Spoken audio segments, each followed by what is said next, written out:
We believe that faith in God gives meaning and purpose to human life, that the brotherhood of man transcends the sovereignty of nations, that economic justice can best be won by free men through free enterprise, that government should be of laws rather than of man. We believe that as great treasure lies in human personality, and the service to humanity is the best work of life. We believe that as great treasure lies in human personality, and the service to humanity is the best work of life.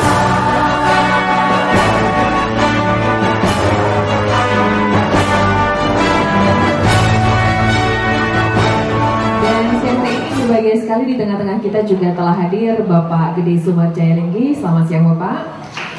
Ya, beliau adalah Ketua Kadin Bali dan juga sekaligus senator dari GCI.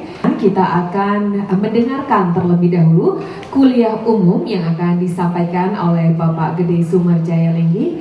Sekali lagi, beliau adalah Ketua Kadin Bali, juga seorang senator GCI dan anggota DPR RI Komisi 7. Dalam kesempatan ini akan menyampaikan materi yaitu melalui GCI, membangun kepercayaan diri generasi muda untuk memperkuat 4 pilar kebangsaan. Untuk itu dengan hormat Bapak Gede Sumarjaya Lenggi, waktu kami silakan kita berikan tepuk tangan untuk Bapak Gede Sumarjaya Lenggi. Kami persilakan. Wah, ini dosen seragam dengan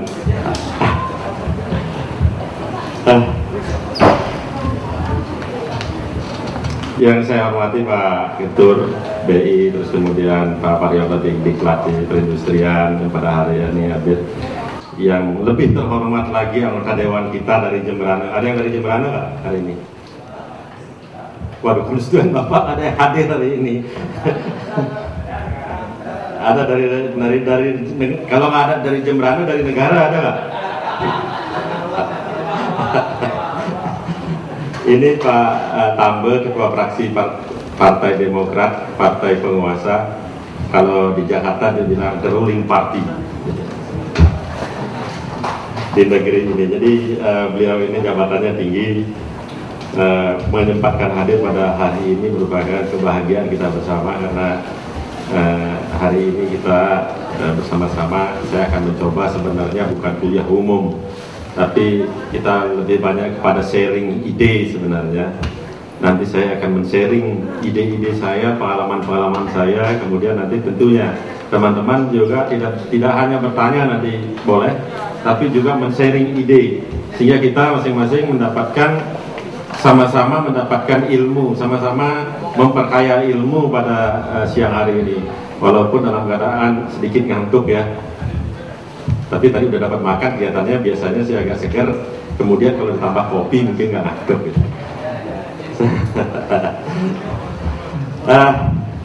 Om Swastiastu, Assalamualaikum warahmatullahi wabarakatuh. Salam sejahtera untuk kita semua. Apresiasi saya terhadap Junior Chamber tidak hanya hari ini, tapi memang dari dulu begitu saya mengetahui organisasi ini, organisasi satu-satunya organisasi pemuda yang worldwide, di mana nggak tahu sekarang nih, kalau zaman saya itu udah ada 123 negara, bahkan berkembang terus biasanya dari 123 negara. Yes, ya.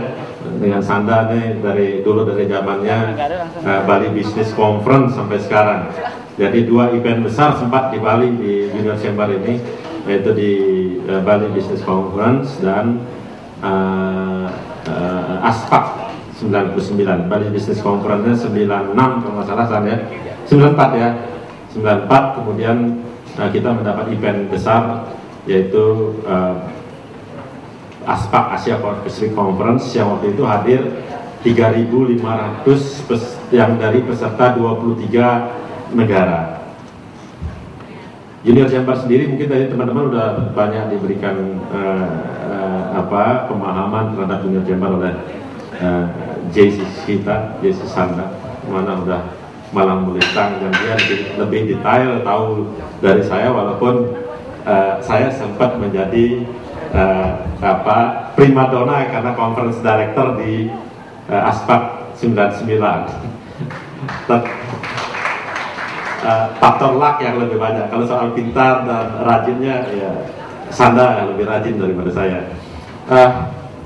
Saya ingin sharing ide di sini tentang pentingnya berjesis, itu pertama. Yang kedua, bagaimana kita mulai membangkitkan semangat untuk berwirausaha melalui, saya akan coba memaparkan situasi kondisi internasional yang juga nanti saya akan coba paparkan situasi Bali secara keseluruhan untuk sebagai bahan teman-teman diskusi nantinya. Tentunya teoritis dengan kenyataan yang ada ini harus digabung-gabungkan itu, sehingga mempunyai planning perencanaan yang bisa terimplementasi di masa yang akan datang. Pertama, Junior Chamber ini networknya sangat bagus dan ini sangat dipentingkan untuk kita ke depan, di mana arus globalisasi sangat tinggi. Artinya low cost carrier daripada pesawat itu sangat banyak. Nanti apalagi di Bali ini akan ada airport, 2 airport, sehingga pertukaran manusia dengan manusia itu akan sangat tinggi. Dan juga kita tahu sekarang visa banyak yang gratis antar negara. Visa on arrival juga sudah ada di Bali, sehingga ini akan menyebabkan pertukaran manusia akan sangat-sangat pesat. Apalagi kalau kita melihat free zone yang akan terjadi di ASEAN yang sudah kita tangani tahun 2015, itu akan menyebabkan pertukaran tenaga kerja. Jadi siapapun boleh bekerja di negara ASEAN dan dimanapun tanpa ada barrier lagi. Tidak ada aturan yang mengatur lagi. Kalau sekarang kan kayak dokter dan sebagainya nggak boleh berpraktik di Indonesia. Nanti akan setelah 2015 kita tidak akan menemukan lagi itu. Syukurlah sekarang ini banyak diklat yang dilakukan, terutama perindustrian yang diklat ada. Jadi ini akan menjadi improvement daripada kemampuan kita dalam sumber daya manusia. Tantangan ke depan lagi yaitu komunikasi yang sangat gampang, internet begitu mudah, wifi begitu banyak nantinya, sehingga komunikasi hampir dibilang sudah gratis di antara kita. Dari pergerakan globalisasi ini, kita harus mempersiapkan diri. Kita tidak bisa menunggu orang lain. Kalau kita belum siap, mereka tidak masuk ke kita. Ini udah salah, tidak mungkin itu. Maka dari itu kita persiapkan dari sekarang, sebelum dilanda oleh globalisasi itu kita bersiap diri. Apa yang lemah di antara kita? Ya, dunia usaha kita apa yang lemah? Satu, ya, managerial skill kita rendah. Artinya kemampuan manajemen kita rendah. Kita perlu dididik secara manajemen. Yang kedua, technical skill juga kita rendah. Kita perlu melakukan praktek-praktek lagi, diklat lagi, ya Pak Prana. Terus kemudian yang lain lagi, yang lemah kita ini networking. GCI adalah salah satunya menyebabkan percepatan daripada kita membangun network. Begitu kita masuk GCI, kita mempunyai teman di 123 negara. Kalau saya lihat, kalau untuk anak muda di dunia ini tidak ada satupun yang bisa menandingi kecepatan GCI memfasilitasi Anda membuat network. Hari ini saya bertemu dengan Anda sekalian, tentunya ini akibat juga dari GCI. Bayangkan, saya masih bangga, sampai sekarang saya masih bangga memakai pakaian Junior Chamber Internasional ini, karena saya melihat di sini sangat-sangat selamat datang Ketua Umum HIPMI. Dengan berjesis kita ketemu dengan Ketua Umum HIPMI, bayangin tuh. Kalau nggak dengan berjesis ini kita sulit juga, ini anak gubernur masalahnya. Untungnya teman-temannya berjesis, nanti bisa salaman, foto bareng bisa sama Pak sama Ketua Umum HIPMI kita. Jadi dengan jesis banyak hal manfaat yang bisa kita ambil. Hal lain, karena kita bicara tentang kewirausahaan, saya mulai mungkin dari bagaimana kita mengimprove diri tentang manajerial, tentang technical skill, tentang networking ini. Kita mungkin teman-temannya bingung, ini apa kuliah, apa sih sebenarnya? Ya, di dalam belajar itu ada 4 katanya belajar itu. Ya. Satu ada learning, teman-teman mahasiswa nih, ada learning. Learning ini adalah belajar di sekolah, belajar tentang teori. Learning, ya. Sukses itu sebenarnya tidak hanya belajar dari sekolahan, ya. Karena banyak profesor yang tidak sukses di bidang bisnis dan lain sebagainya. Jadi belajar itu tidak hanya learning di sekolahan, tapi ada lagi yang 3 lagi, itu ada yang namanya observing, mengamati, baik itu mengamati televisi, baik itu mengamati melalui koran. Jadi teman-teman ini jangan hanya rajin di sekolah aja, tapi belajar dari televisi, belajar dari koran itu penting juga. Karena itu update ilmu yang update tidak hanya sekedar berita di sana, tapi itu adalah ilmu yang update, yang kekinian. Jadi observing penting. Kemudian ada yang belajar namanya experience, pengalaman. Jadi harus dilakoni juga, kita harus mengalami juga. Mulai kecil-kecilan jualan kacang kayak jualan apa, pokoknya bisnis lah. Ya. Tapi jangan berpikir saya harus kaya, saya gengsi mengambil kerjaan yang kecil gitu. Jadi ini menyebabkan hambatan.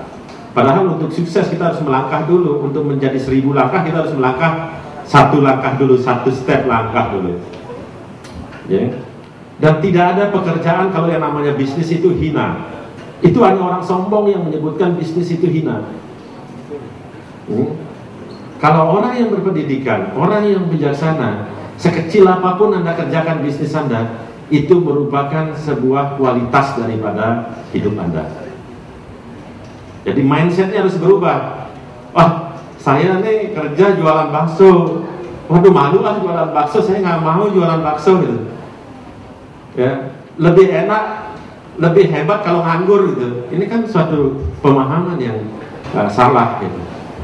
Dan itu tidak akan memberikan pengalaman kepada Anda, tidak akan memberikan experience terhadap diri Anda.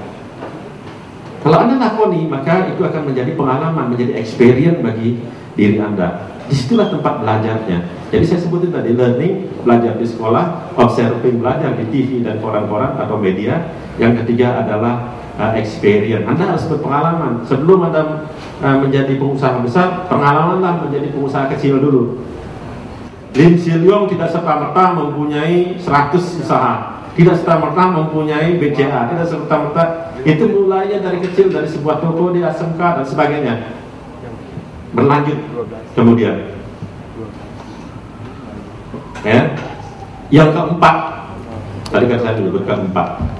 Yang keempat adalah mentoring.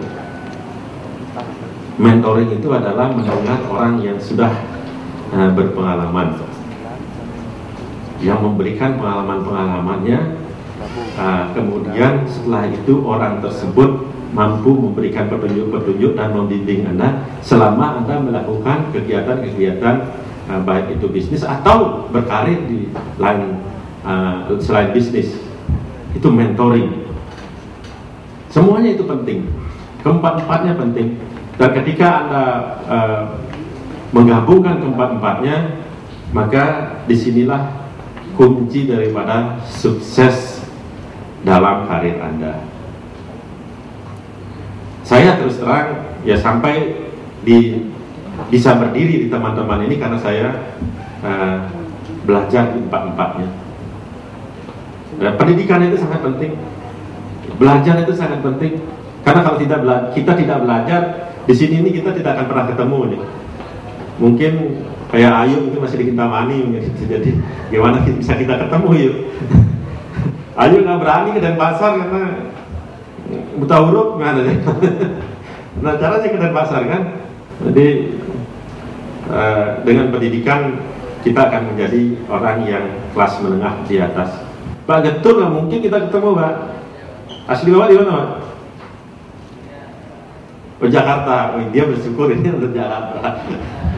Tapi Pak Gentur bisa duduk di depan ini karena pendidikan. Kalau dia orang Jakarta tapi tidak berpendidikan, ya kita taruh di belakang juga, gitu kan? jadi itu yang yang menjadikan bahwa pendidikan itu sangat penting. Dan teman-teman di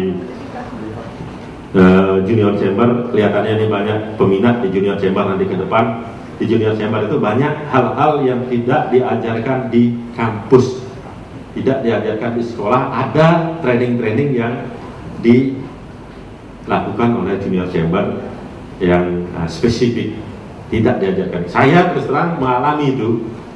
Saya alami itu. Bagaimana saya mengetahui yang namanya tata cara bersidang di DPR. Itu di Junior Chamber ada parliamentary procedure. Jadi saya ketika masuk di Junior Chamber di parlemen, begitu saya masuk